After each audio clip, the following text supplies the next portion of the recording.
João capítulo 15, versículo 15, está aí dito, né? Diz assim a palavra do Senhor: já não vos chamo servos, porque o servo não sabe o que faz seu senhor.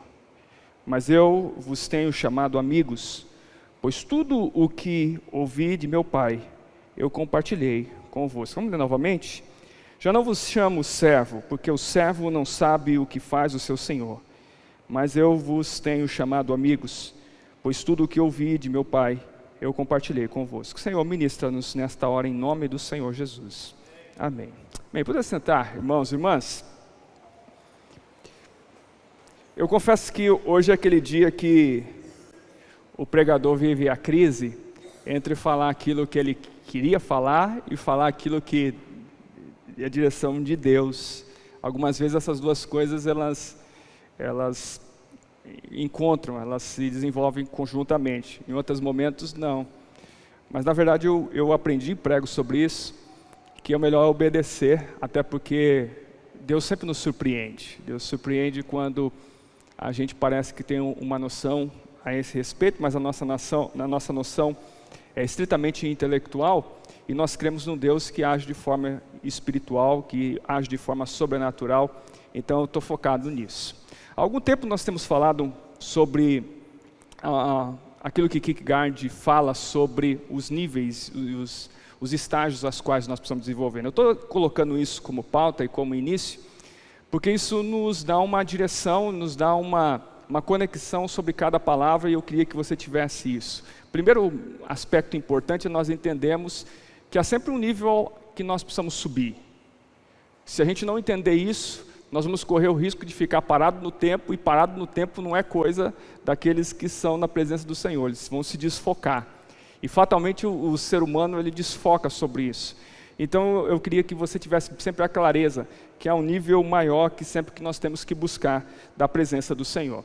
E o primeiro aspecto, então, para a gente iniciar, dos 3 estágios que ele coloca, é justamente isso, o que nós chamamos de estágio estético, a qual o aspecto da aparência humana, aquilo que nós projetamos sobre isso, principalmente a busca pelo prazer, ela é definitiva na vida do ser humano. O segundo estágio é o que nós chamamos de estágio ético, onde há um conjunto de regras, de morais, que a gente consegue, ou que a gente procura estabelecer dentro desse propósito. E o último, e o mais importante, é o estágio que ele chama de religioso. Hoje essa palavra religioso, religião, está fora de moda. O original fala de religar, mas essa tentativa do ser humano de se ligar a Deus tem esse cunho religioso, então fatalmente Kierkegaard não utilizaria essa palavra nos dias de hoje, ele substituiria, por exemplo, a palavra espiritualidade. Mas percebe que tem 3 níveis, e que todos nós vamos passar por eles. Todos nós, em algum momento, estamos ligados a um deles, e a gente precisa ter a clareza absoluta em relação a isso. Mas olha só, para a gente ser bem objetivo e bem prático, vamos tentar agora colocar isso na realidade, no desenrolar da igreja como um todo.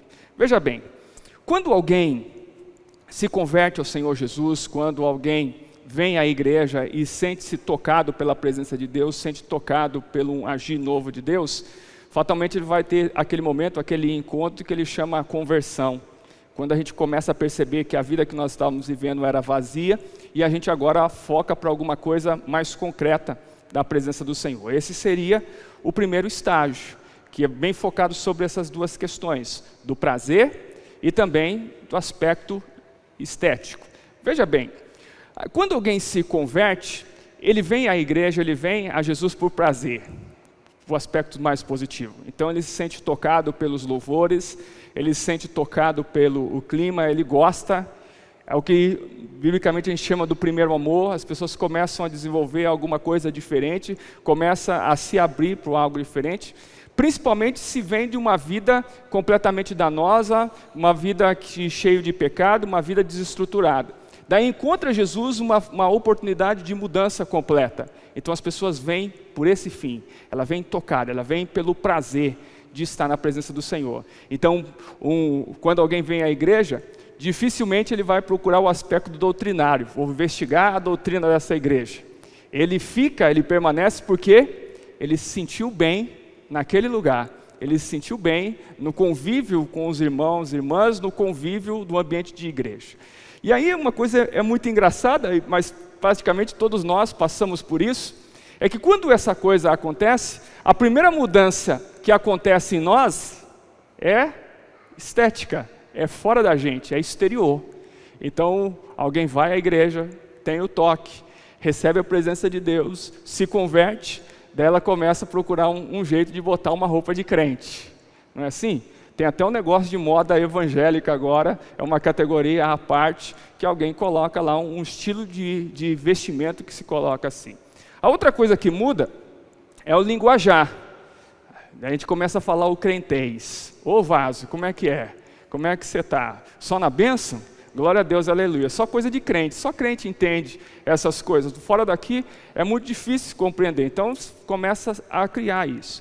Além disso, a gente começa também a trabalhar uma outra vertente dos ambientes aos quais nós vamos e também das pessoas às quais nós convivemos. Começa a ser diferente. Há uma mudança, que de novo, num primeiro momento, é estético. E isso acontece com todo mundo. Eu não quero que você se sinta menor por isso. Isso acontece com todas as pessoas. Ele lida a partir desse processo. Esteticamente, o seu exterior começa a ser modificado. Mas veja bem, o problema é que a gente não vai lidar com esse nível ou esse estágio estético por muito tempo. Porque logo isso se torna pequeno demais para a gente vai amadurecendo, a gente vai se desenvolvendo, a gente vai conhecendo a palavra, a gente vai entendendo a palavra, e dentro de nós, isso é natural, isso nem é espiritual, mas dentro de nós começa a surgir uma outra ação. A gente precisa responder essa palavra. Nós começamos a ter consciência daquilo que Jesus Cristo fez, nós adquirimos a importância da igreja, do que se desenvolve, a gente começa a entender a responsabilidade do que é ser crente, a responsabilidade do que é ser cristão, as pessoas nos cobram disso, então a gente começa a ir para o segundo estágio que Kierkegaard coloca, que é o estágio ético. Então a gente vai estabelecer agora conjunto de regras éticas e morais. Então a gente começa a pensar assim, bom, crente não faz tal coisa. Crente não bebe, não fuma, crente não fica numa vida em imundícia. A gente começa a estabelecer esses propósitos, a gente começa a desenvolver isso. Outros aspectos também são dentro da prática. A gente começa a ter uma vida constante em igreja, a gente começa a aprender a questão de louvor, e geralmente a gente vai trabalhando esse processo com uma repetição. Todos nós aprendemos um princípio educacional, é esse, de repetição. Então a gente começa a se comportar como as pessoas se comportam. Então de vez em quando levanta a mão, então de vez em quando a gente fica em pé, então de vez em quando pede para orar, ninguém precisa pedir para fechar os olhos, em algum momento pede para fazer a leitura da Bíblia, as pessoas já se colocam em pé. Então são questões éticas que nós vamos colocando, são conjuntos de regras que nós vamos estabelecendo. E nesse nível, as pessoas são muito obedientes, elas começam a obedecer a palavra que elas ouvem. Elas têm uma ação prática das suas ações, como essas que eu tenho dito para você, que são um ambiente a qual nos identifica como crentes. As pessoas, muitas vezes, no convívio que a gente vê, pela mudança de posicionamento, já falam, e aí, você se converteu, você é crente? Às vezes, cheio de alegria, às vezes apenas por escárnio, as pessoas vão colocando sobre esse processo. As pessoas nesse estágio, elas têm consciência do pecado. O pecado é muito claro para elas, elas sabem quando elas ultrapassam esse limite, elas começam a lidar com isso. Embora ela não venha a lidar com todos esses processos, às vezes ela vai qualificar qual a situação ela faz ou ela não faz, mas todos começam a ter essa consciência a respeito do pecado. Então elas vão lidando exatamente sobre isso, elas vão desenvolvendo a sua caminhada, a sua ação, justamente sobre esse processo. Mas aí existe um grande perigo, que é o perigo da gente permanecer muito tempo nesse estágio ético. É porque a gente começa a desenvolver uma vida somente de práticas. E aí a gente vai cair nessa questão que eu disse do aspecto religioso danoso, o aspecto religioso ruim. A gente tenta alcançar Deus com as nossas ações. A gente entende porque eu sou correto no aspecto ético, eu sou correto no aspecto moral, então que eu já alcancei aquilo que eu preciso diante de Deus. E a gente começa a estabelecer-se alguma coisa ruim. E tem uma palavra específica que marca bem esse segundo estágio, que é a palavra serviço. É quando nós nos tornamos servos. E aí a gente começa a contar a vida a partir daquilo que eu fiz. Bom, eu já ajudei muitas pessoas. Eu já dei muitas cestas básicas. Está vendo essa igreja aqui? Eu ajudei a construir. Eu dei um recurso financeiro, eu dei a minha mão de obra. E esse talvez seja o grande problema do aspecto ético, porque a gente fica contando aquilo que foi feito no passado. Quantas igrejas eu construí, quantas pessoas se converteram através da minha vida, quantas pessoas foram curadas, quantas as pessoas foram tratadas, restauradas por aquilo que eu fiz.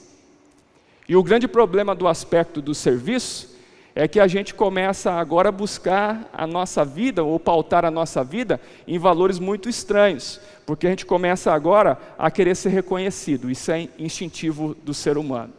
A gente começa a buscar ser reconhecido. E o grande problema nesse processo é que ser reconhecido dentro de qualquer que seja a estrutura, ela é impossível. Ou você, pai, é reconhecido por aquilo que você faz para os seus filhos. Seu filho já chegou, pai, eu quero agradecer porque você fez isso, fez aquilo outro. Mas não é assim. O pai hoje se deu um presente, maravilha. Mas se no outro dia disse, não posso te dar isso, o filho vai dizer, que pai ruim que eu tenho. E não necessariamente é uma verdade. Você, mulher, é reconhecida por aquilo que você faz dentro da tua casa? Você, empregado, é reconhecido por aquilo que você faz no seu trabalho? Não, obviamente que não. E no contexto de igreja como uma instituição e nos limites que tem os seus líderes principalmente, nunca ninguém vai ser reconhecido por aquilo que faz. Nem pastor vai ser reconhecido por aquilo que faz. Porque essa faz parte das instituições humanas. Então, a partir disso, alguns sentimentos são muito categóricos na vida de quem desenvolve esse estágio ético. Ele se sente injustiçado, ele se sente decepcionado muitas vezes, ele se sente frustrado, ele sente que trabalha e não tem aquilo que, na sua cabeça, ele merece. Então, ele vai lidando com todo esse processo. É verdade que muitas vezes dentro dessas ações, a gente lida com aquilo muito que nos convém. Algum pastor vai dizer o seguinte, que dentro dessa realização religiosa, e que em cunho as pessoas tentam se realizar religiosamente nesse processo, Deus não tem a ver nada com isso. Na verdade, é uma realização dentro do vazio que nós temos. Pessoas podem cultuar, pessoas podem fazer, podem dar cestas básicas, mas não com o propósito de ajudar, mas simplesmente para ocupar um vazio que está dentro de si próprio, para tentar se tornar jus àquilo que recebeu de Deus, ou aquilo que Deus falou ao seu coração, ou aquilo que a igreja pôde lhe fazer. Então há sempre esse processo, sempre esse desgaste na vida. Mas daí nós encontramos uma coisa muito importante, é que Deus não nos chamou para serviço. Você já prestou atenção nisso na Bíblia? Deus não nos chama para serviço. Deus não nos chama para ser servo. É interessante porque a palavra grega contida nesse texto é doulos, que se a gente fosse buscar por um aspecto literal, seria escravo. Seria um processo de escravidão. Claro que resguardando a visão que nós temos em relação ao Brasil e mais focado na visão que se tinha daquela época. Mas, de fato, quem é escravo não tem posse daquilo a qual ele trabalha. Ele não tem o sentimento naquilo que trabalha. Por melhor que seja um funcionário, quando ele estabelece alguma coisa dentro da sua empresa, ele simplesmente cumpre um papel, mas aquilo não é dele. Eu não sei, imagino que você seja um bom funcionário lá na sua firma, mas por melhor que você seja, você não pode tomar todas as decisões. Você não pode lidar com tudo aquilo, porque aquilo não é teu, não lhe pertence. E o próprio Jesus fala nesse texto, eu não estou chamando vocês de servo, porque o servo não sabe o coração do seu pai, do seu senhor. Ele desconhece isso. Ele pode fazer isso eticamente tudo bonitinho, ele pode fazer isso profissionalmente tudo correto, mas ele não tem acesso ao coração. Por isso essa palavra, essa ação não é o relacionamento que Deus quer, porque Ele não nos chamou para ser servos, mas Ele nos chamou a um relacionamento, e a nós Ele chama de amigo. Amigo. Também no grego, eu gosto muito do grego porque ele dá muitas possibilidades e muitas coisas ricas em relação a isso.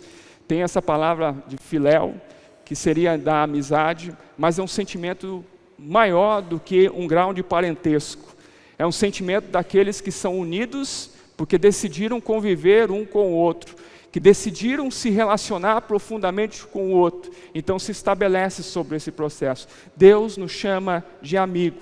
E a essa condição de amizade, a essa condição de relacionamento, é o salto da fé que Kierkegaard vai dizer, quando ele simplesmente não repete um conjunto de regras éticas e morais, mas que ele decide relacionar-se completamente com Deus. E meu irmão, minha irmã, nós precisamos entender em qual estágio nós estamos. Nós precisamos aprender a confrontar, porque eu posso simplesmente viver uma vida de crente esteticamente.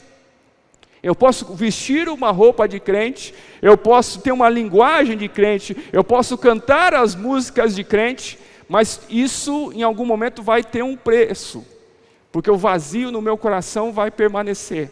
Eu posso rumar ou subir um degrau e ter um desenvolver da minha vida a partir de um processo ético, em que eu vou me comportar e que talvez até as minhas ações sejam de formas corretas. Mas não basta ter essa vida ortodoxa, não basta ter essa vida correta, se o meu coração e a minha mente não transmitem aquilo que realmente eu sou. E essa é a grande crise desse tempo. E nós precisamos aprender a usufruir disso, porque Deus nos chama a um relacionamento de intimidade para com Ele. E aliás, é essa palavra que nós lidamos. Eu coloquei aqui essa figura do café, porque quem toma um café com alguém é porque quer um relacionamento. Quem toma um café, quem tem esse desenvolvimento assim de tirar uma tarde, chega aqui, vamos tomar um café, é um processo de intimidade. E que nós precisamos aprender a tomar um café com Deus. Nós precisamos aprender a ter esse processo. Então, a palavra, obviamente, é relacionamento, e relacionamento vem do processo de intimidade. Intimidade é quando requer um esforço pessoal de conhecer e ser conhecido de forma profunda, de forma plena. E é interessante porque nós estamos vivendo num tempo em que a igreja ela tende a ser mais moderna. Há um conceito de pastor moderno agora, que está sendo estabelecido por isso. E algumas pessoas foram assistir um filme de um pastor moderno lá, e aí estão colocando isso como uma referência. Nós estamos vivendo esse tempo dessas supostas referências. Mas eu vou dizer uma coisa para você. Nós podemos viver a modernidade, porque não existe nada mais moderno do que as Escrituras, do que a Palavra de Deus. Porque hoje em dia está se dizendo que quem medita, quem tem essa condição de ser confrontado pela Palavra do Senhor, é menos propenso a cair no processo de ansiedade. Óbvio, a Bíblia falava de ansiedade antes da psicologia. Jesus falava sobre esse processo antes dos pensadores sequer vir à sua mente esse conceito. Há agora uma série de pesquisas e pesquisas científicas acerca da oração, da importância dessa conexão, dessa ligação com aquilo que é sobrenatural. Eles não vão colocar isso, obviamente, Deus numa pesquisa científica, mas uma conexão com o sobrenatural. Mas a Bíblia já mostra isso. Jesus, quando estava lá passando por uma dificuldade, ele foi para orar, juntou os seus, estava ali clamando ao Senhor. Ele orava à alta madrugada quando ele estava angustiado. Ele orava já à baixa madrugada quando ele queria simplesmente se consagrar. Então há uma relação de modernidade na Bíblia desde esse tempo. E obviamente quando eu quero conhecer a Deus, quando eu anseio a Deus, eu vou conhecer mais da sua palavra. Agora não conhecer a sua palavra intelectualmente, porque você pode ler a Bíblia diversas vezes e isso não redundar em nada. Mas quando eu entendo esse processo de ação de Deus sobre nós. Eu estava numa reunião dos homens, estava do lado do irmão Marcos, e o irmão Humberto começou a falar uma coisa de um texto que nós lemos diversas e diversas vezes. Quando ele começou a falar, eu dei um toque para ele olhou para mim na mesma hora, nós falamos, a revelação de Deus. Porque a gente começou a perceber algo que a gente já leu diversas vezes, mas naquele momento saltou os nossos olhos e confortou o nosso coração. E Deus tem manifesto a sua palavra revelada sobre nós, trazendo sentido naquilo que nós já conhecíamos, mas que agora nos completa, enche a nossa alma, enche o nosso coração. Se eu quero conhecer a Deus, eu vou orar a Deus. Não há como eu querer intimidade com o Senhor e não querer conhecer os seus pensamentos. e não querer conhecer os seus caminhos, e não querer conhecer aquilo que Ele revela. O texto é muito claro, diz aí, que eu não chamo mais de servo, eu chamo de amigo, porque aquilo que eu recebi do Pai, eu também coloco sobre o coração de vocês.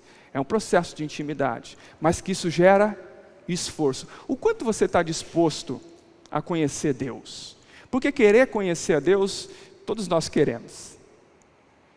Mas é quanto nós estamos dispostos a isso, é uma outra dificuldade. Mas eu preciso me esforçar, eu preciso buscar, e tem sido um tempo de aprofundamento de conhecimento de Deus para a minha vida.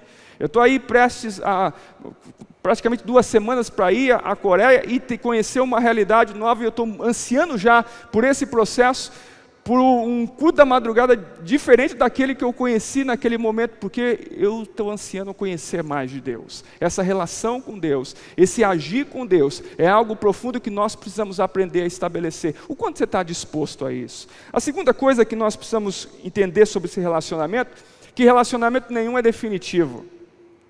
Sabia disso? Quem é casado aqui há muito tempo, há mais de 10 anos, mais de 15 anos, há mais de 20 anos, sabe que cada dia tem uma surpresa nova, para bom e para ruim, não é verdade? De vez em quando a gente toma umas atitudes e você pensa assim, não, isso aqui sempre nós fizemos isso, mas naquele dia o teu cônjuge se aborreceu, naquele dia ele não gostou daquilo que você fez, daí você vai lidando. Mas graças a Deus, pelo fato de nós estarmos na presença do Senhor, nós nos surpreendemos positivamente. E de repente ele começa a fazer, ou ela começa a fazer algumas ações que surpreendem o nosso coração. E aí a gente vai pensando, isso é sinal de maturidade, está crescendo, está aprendendo. E a gente pode desenvolver toda essa caminhada.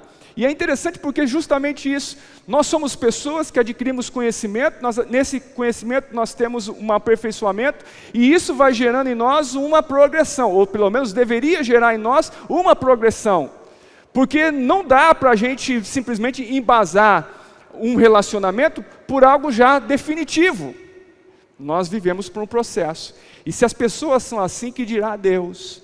O grande erro de crente, e crente mais velho, é quando ele coloca um ponto final já no relacionamento que ele tem com Deus. Não, Deus é assim, Deus é assado, Deus faz isso, Deus faz aquilo. Se Deus fizer fora dessa situação, eu não aceito, porque eu sempre aprendi assim. E aí nós começamos a perceber que isso é uma tentativa vã de colocar Deus dentro de uma caixinha. E frequentemente nós vemos pessoas tentando colocar Deus dentro de uma caixinha. Frequentemente nós vemos pessoas tentando colocar o Espírito Santo dentro de uma caixinha, a qual nós precisamos aprender e abrir o nosso coração para aquilo de novo que Deus tem a estabelecer em nós. A tua convicção religiosa, ela não pode ser definitiva. Aquilo que você aprendeu, aquilo que você desenvolve, não pode ser definitivo, porque Deus tem novidade de vida para cada um dos nossos corações. E nós precisamos entender esse processo. E aí, nós também adquirimos estágios nesse relacionamento. E o primeiro estágio, a fala de Kierkegaard, é que quando a gente encontra o Pai, e o Pai deixa de ser um rival, um ídolo, ou uma força a ser manipulada, é a hora que eu consigo ter um relacionamento com Deus. Porque tem gente que pode ter essa relação com o Senhor. Simplesmente Deus se torna um rival. Tem gente que pensa que Deus só está interessado em punir. Que Deus só está interessado em pegar a gente na curva, em pegar a gente numa condição constrangedora. Mas Deus não é assim. Tem pessoas que vão à igreja, mas constituiu Deus como um ídolo.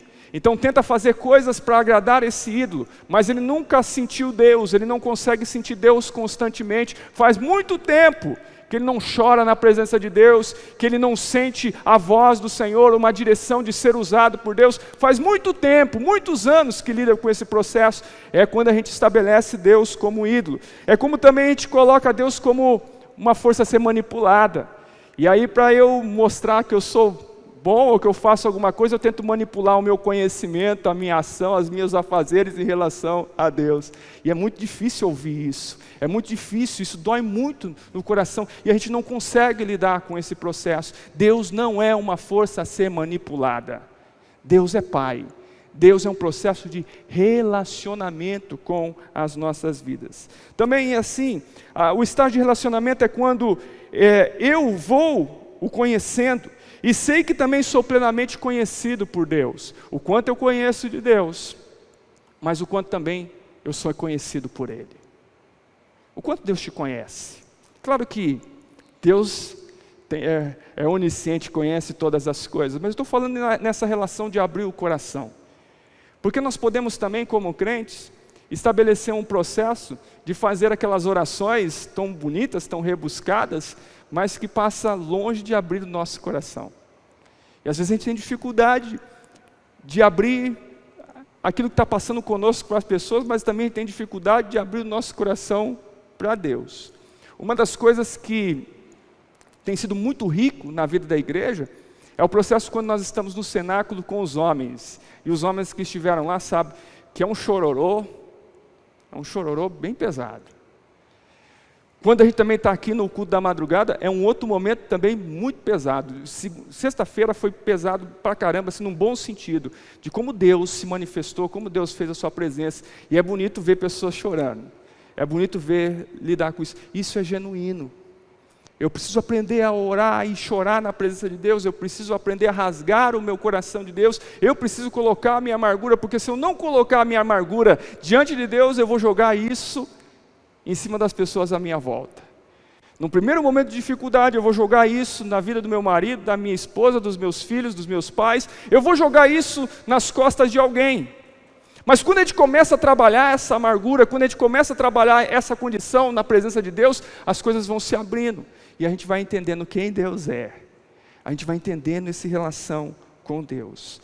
Mas olha só que interessante, é essa frase que diz assim: quem você é determinado pelo que você faz, ou o que você faz é determinado por quem você é. Há uma diferença sutil. Às vezes a gente quer fazer coisas para parecer algo, para ser algo. Na maior das boas intenções nós lidamos com isso. Nós fazemos para ser, mas na verdade o grande processo é que nós façamos aquilo que nós somos de verdade. Então presta atenção que essa é uma diferença entre tentar que o exterior trabalhe o nosso interior, ou do que aquilo que acontece no nosso interior seja estabelecido para fora. Então eu posso, como diz o apóstolo Paulo, vender tudo o que eu tenho, dar aos pobres, mas isso não ter função alguma. Ou eu posso, cheio da presença de Deus, estabelecer nas coisas mais simples a presença de Deus na minha vida. Eu posso fazer tudo por um processo religioso. Aliás, aqui em Vilhena está nesse processo agora. Se você for dar R$1, se é que tem essa moeda de R$1 ainda, se você der R$1 para cada pessoa que te para nos semáforos, no final do dia você vai gastar 10, 15, 20. Na frente dos bancos, a mesma forma. E quantas vezes nós acabamos dando um dinheiro para alguém para nos livrar de um problema? Ou quantas vezes nós damos dinheiro simplesmente por remorso, porque a gente tem lá alguma condição e vamos nos livrar do problema. Mas quantas vezes nós estamos dispostos a sentir a dor das pessoas, a lidar com as questões em volta das pessoas, o quanto nós temos nos preocupado com essa questão. E não é fácil lidar com todo esse processo, é muito doloroso muitas vezes. Mas de fato eu preciso entender o agir de Deus, um relacionamento que seja mais integral. Eu preciso fazer por aquilo que eu sou, não por aquilo que eu quero aparentar ser dentro do processo.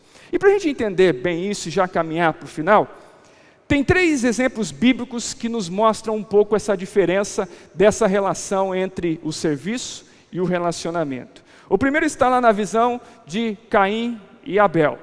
Caim e Abel, ambos irmãos, do mesmo lugar, da mesma procedência, decidiram então prestar um sacrifício ao Senhor. Há muitas pessoas que vão, ou pensadores e teólogos, vão tentar designar quais foram essas condições do fato de que Deus aceita de um e não aceita o sacrifício de outro. Uns vão dizer que Caim tentou dar o que lhe sobrava, aquilo que era mais fácil, aquilo que estava ali à sua mão para lidar sobre esse processo. Outros vão dizer que, na verdade, Caim percebe que Abel está se preparando para o sacrifício, então ele corre adiante para ser o primeiro, para demonstrar essa condição, e de fato, ele é o primeiro a prestar o sacrifício. Mas, na verdade, o ponto central aqui está na motivação, e ficou muito claro dentro desse processo. Deus aceita o sacrifício de Abel, e está lá descrito em Hebreus, no capítulo 11, porque ele é manifesto por fé. Abel é reconhecido por fé. E eu preciso dizer novamente que fé não é um processo tão fácil assim, como se imagina muitas vezes. A graça, ela é simples, ela é manifesta sobre nós, mas a fé é algo que nós precisamos lutar. A fé é a partir de relacionamento, de experiência, daquilo que eu escuto a palavra, daquilo que eu desenvolvo na palavra, então também exige de nós. Mas o fato é que a fé é resultado da graça, é o relacionamento. Enquanto Deus manifesta a sua graça, a resposta que nós temos a isso é a fé. Então ela se completa um relacionamento. E é isso que está muito marcado na vida de Abel. Abel oferece o seu sacrifício por fé. E também fica muito marcado na vida de Caim, porque quando Caim não tem aceito o seu sacrifício, ele se sente decepcionado, injustiçado, ferido. Que são essas as características daquele que tenta lidar com as coisas apenas eticamente. Como aqueles que simplesmente tentam fazer algo para agradar ao Senhor, mas não dão o seu coração, não dão completamente a sua vida. E por isso Abel é que tem aceito o seu sacrifício. E apesar da sua morte, é ele que ficou registrado na palavra do Senhor como um homem cheio de fé. O segundo texto e os próximos dois textos então são duas parábolas. A primeira é dos dois filhos, que talvez de forma equivocada aparece na Bíblia como a parábola do filho pródigo. A parábola não diz respeito ao filho, mas a parábola diz respeito ao pai amoroso. Mas de fato também há uma relação aqui entre servo e filho. O filho mais novo faz uma coisa terrível. Ele desonra o seu pai, quando ele pede a herança, que não era ali cabido naquele momento, para poder fazer o que ele desejasse, para fazer aquilo que ele quisesse, tão somente. Então ele vai e gasta aquele dinheiro, aquele recurso, de forma dissoluta. Ele gasta de qualquer forma. E é interessante que nós conhecemos bem a história, quando ele está na situação de penúria, ele lembra do seu pai e diz assim: olha, os servos do meu pai, aqueles que prestam serviço para o meu pai, comem melhor do que eu estou comendo aqui hoje. Eu vou voltar para ele: pai, me aceita como servo. Me aceita como um empregado seu, como um serviçal teu, como um escravo teu. Mas quando ele chega para se apresentar dessa forma, o pai não aceita, porque o pai, que representa a Deus, não quer servos, ele quer filhos. Ele não quer alguém para fazer as coisas para ele, ele quer alguém para se relacionar com ele. E aí ele já tem essa atitude, ele abraça. Ele recebe, bota um anel, troca as sandálias, troca a vestimenta e faz uma festa com o cordeiro. Ele manifesta isso, o símbolo de Jesus está expresso aqui. Ele manifesta com o cordeiro para a restauração dos seus pecados. E o filho talvez imaginando ali que não fosse merecedor, mas ele aceita porque a condição dele era muito ruim. Talvez ele não tivesse o pleno entendimento daquilo que o pai estava fazendo, mas agora ele é colocado de volta na condição de filho. O mais velho, o filho mais velho, permaneceu e fez tudo o que era correto. Era o típico daquele que vivia no plano ético. Fez tudo correto. E ele reclamou exatamente isso com o pai: pai, eu estou aqui, faço tudo com você, eu tenho te servido. E é o termo que se utiliza. De novo, a condição de servo: eu tenho sido servo teu, eu tenho lidado com isso. E o pai disse: filho, tudo que tem aí é teu. Por que você não festejou? Por que você não aproveitou? Por que você tem essa visão de servo? Eu não te olho como servo, eu te olho como filho. E muitas vezes nós estamos exatamente nessa condição. Deus tem nos chamado, a palavra de Deus nos chama de filho, mas nós insistimos em nos comportar como servos. Nós abdicamos de um relacionamento profundo que vai nos corrigir, que vai nos confrontar por vezes, e nós queremos oferecer coisas a Deus. Aquilo que você pode oferecer para Deus é consequência, e não para ganhar um mérito diante de Deus. Mas vamos lá, o terceiro é a parábola do fariseu e do publicano. No momento de oração, Jesus contando essa parábola, o fariseu, que era o típico, aquele que fazia tudo correto, em relação ao ritual, ele orava tantas vezes por dia, ele lia as escrituras da sua época corretamente, ele tinha lá o seu processo de jejum, ele jejuava frequentemente, todas as semanas e várias vezes na semana. Ele guardava o sábado, ele processava todas as coisas da maneira que corretamente lhe foi mandado fazer. Mas ele orava e dizia: obrigado, Senhor, porque eu não sou igual a esse. Obrigado, Senhor, porque tem um pior do que eu. E que eu faço as coisas corretas, mas esse não. Aliás, talvez esse seja um dos grandes empecilhos para quem vive numa vida apenas ética, porque a gente começa a se comparar. E eu olho para o meu irmão, geralmente eu olho para aquele irmão que mais tem dificuldade, que os meus olhos têm mais pecado, e vejo ele louvando a Deus, falando do céu. Eu penso assim: se esse aí fala que vai para o céu, que dirá eu que faço todas as coisas corretas? Que dirá eu que nunca fiquei andando nesse mundo de qualquer forma? Que dirá eu que não sou ex nada? Mas aí é o reles enganos que muitas vezes a gente se envolve. E ao contrário estava lá o publicano, que era exatamente tudo o que se repudiava na época, porque ele cobrava impostos do seu próprio povo. Ele era odiado pelo seu povo. Ele era escarneado pelo seu povo. Mas ele orava, ele batia no peito: Senhor, misericórdia de mim. Manifesta a tua graça em mim, eu sou dependente de ti. E aí a pergunta: qual dos dois foi justificado? Foi a pergunta de Jesus. E certamente foi o publicano, porque ele, naquele momento de choro, ele expressou um relacionamento com Deus, de profundidade com Deus. E muitas vezes nós temos essa dificuldade, nós queremos, nos esforçamos, colocamos peso demasiado nas nossas costas para tentar fazer aquilo que na verdade não agrada ao Senhor. Enquanto o Senhor está interessado no teu choro, está interessado em você se dobrar diante dEle, a você se colocar diante dEle, clamar a sua presença, clamar o seu agir. E a gente está preocupado com afazeres, a gente está preocupado com serviço, e a gente se aborrece com isso. Aqueles que estão na presença do Senhor, se relacionando com Deus, ele aprende a simplesmente a usufruir. A vida se torna mais leve, a vida espiritual se torna mais leve. Mas nós insistimos em tentar colocar, apresentar coisas e vamos carregar fardos pesados. E a palavra de Deus diz, Jesus dizendo: vinde a mim. Você está sobrecarregado desses fardos pesados e tem a ver com a religiosidade? Entrega para mim, eu vos aliviarei. Eu vou tomar contigo este lugar. Eu quero relacionamento, eu quero proximidade contigo. Simplesmente se entregue na minha presença. Esse conceito de quem é, de quem não é mera tentativa humana de estabelecer mérito.